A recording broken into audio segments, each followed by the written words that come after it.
अदालत ने सिर्फ उन्हीं इंस्टीट्यूशंस पर स्कार्फ पहनने पर, हिजाब पहनने पर या भगवा शाल डालने पर सिर्फ उन्हीं इंस्टीट्यूशन पर पाबंदी आयद की है जहां पर कॉलेज डेवलपमेंट कमेटी पहले से कोई यूनिफॉर्म प्रिस्क्राइब किया हो। पैराग्राफ 11 इसमें हाई स्कूल्स या प्राइमरी स्कूल्स नहीं आते हैं। प्राइमरी स्कूल्स और हाई स्कूल्स को चलाने के लिए SDMC होती है, CDC नहीं होती है। और फिर मामला जो है चूंकि PU कॉलेज के स्टूडेंट्स का है तो ये सिर्फ PU कॉलेज तक ही महदूद रहेगा।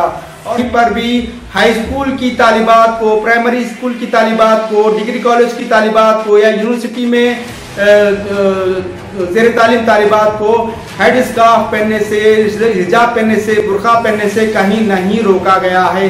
प्राइवेट PU कॉलेजेस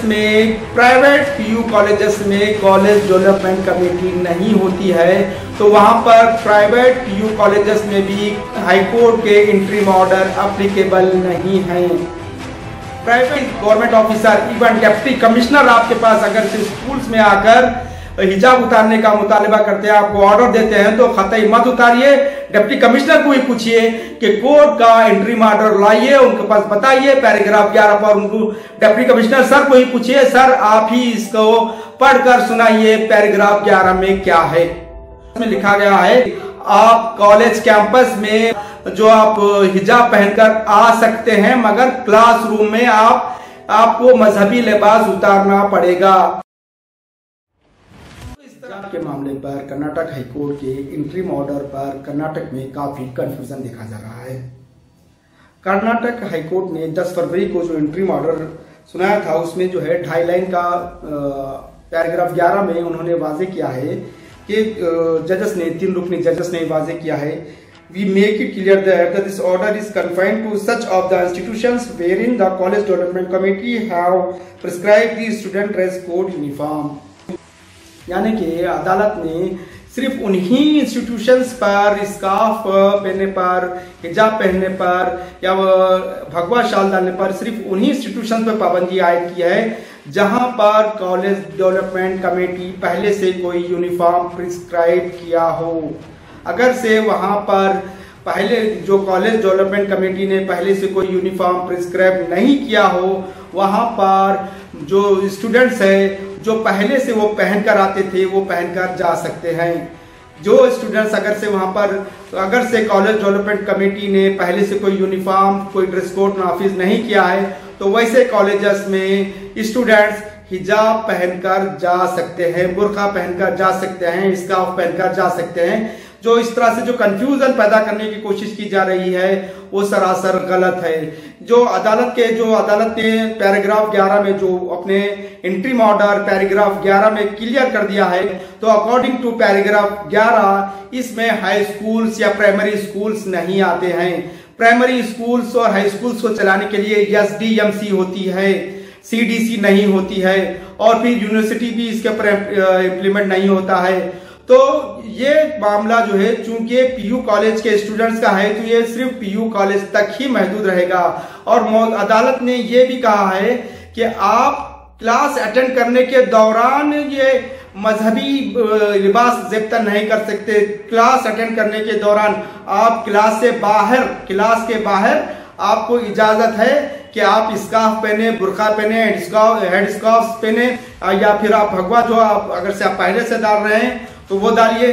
तो उस पर अदालत ने एतराज नहीं जताया। अदालत ने कहा है कि जो इंटरिम ऑर्डर जो उन्होंने मजहबी लिबास पर पाबंदी आयद की है सिर्फ और सिर्फ उन मुकामात पर, उन इंस्टीट्यूशंस पर लगाई है जहां पर कॉलेज डेवलपमेंट काउंसिल ने पहले से कोई लिबास, पहले से कोई यूनिफॉर्म प्रिस्क्राइब किया हो। अगर से कॉलेज है, PU कॉलेज है, अगर वहां पर CDC भी है, मगर उन्होंने पहले से कोई यूनिफॉर्म प्रिस्क्राइब नहीं किया है, तो वहां के तालिबात अपने पसंद का लिबास पहनने के लिए आजाद हैं। चाहे वो जो भी पहने, चाहे वो बुर्का पहने, चाहे स्कार्फ पहने, जो भी पहने वो पहनने के लिए आजाद हैं।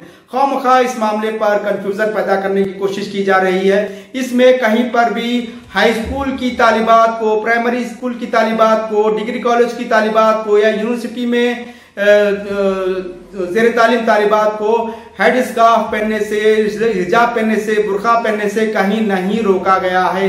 स्कूल चलाने की जिम्मेदारी एसडीएमसी की होती है।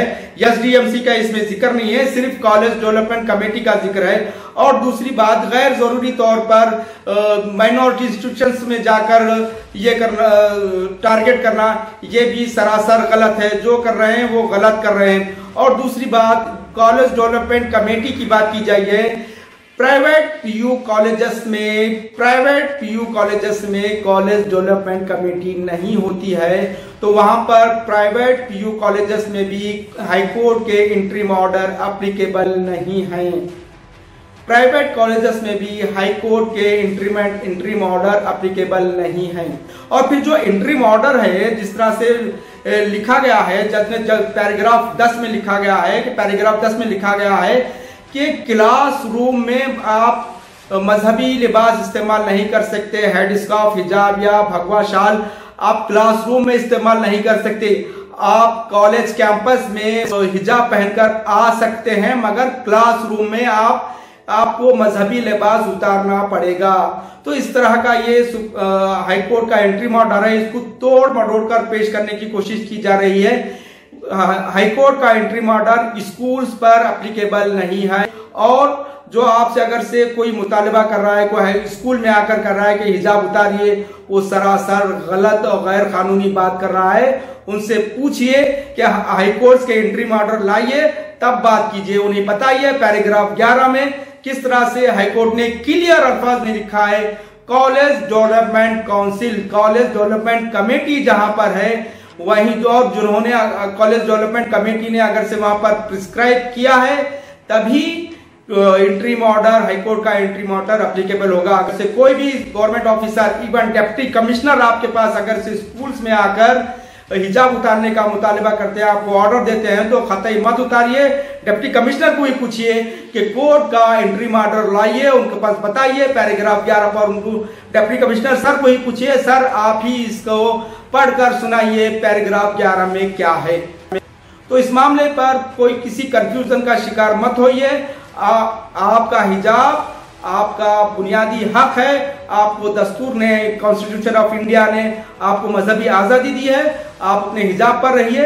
इंटरिम ऑर्डर सिर्फ और सिर्फ पीयू कॉलेज के तालिबात के लिए, पीयू कॉलेज स्टूडेंट्स के लिए, वो भी जहां पर कॉलेज डेवलपमेंट कमेटीज मौजूद हैं। आमतौर पर ब्लैंकेट बयान नहीं है, क्लियर कर लीजिए। पूरे कहीं पर भी हिजाब पर ब्लैंकेट बयान नहीं है, सिर्फ और सिर्फ उन्हीं इंस्टीट्यूशन पर है जहां पर कॉलेज डेवलपमेंट काउंसिल ने पहले से कोई ड्रेस कोड, पहले से कोई यूनिफॉर्म प्रिस्क्राइब किया हो। उम्मीद करते हैं कि हम जिस तरह से आपको समझाने की कोशिश कर रहे थे वो आपकी समझ में आया होगा। धन्यवाद।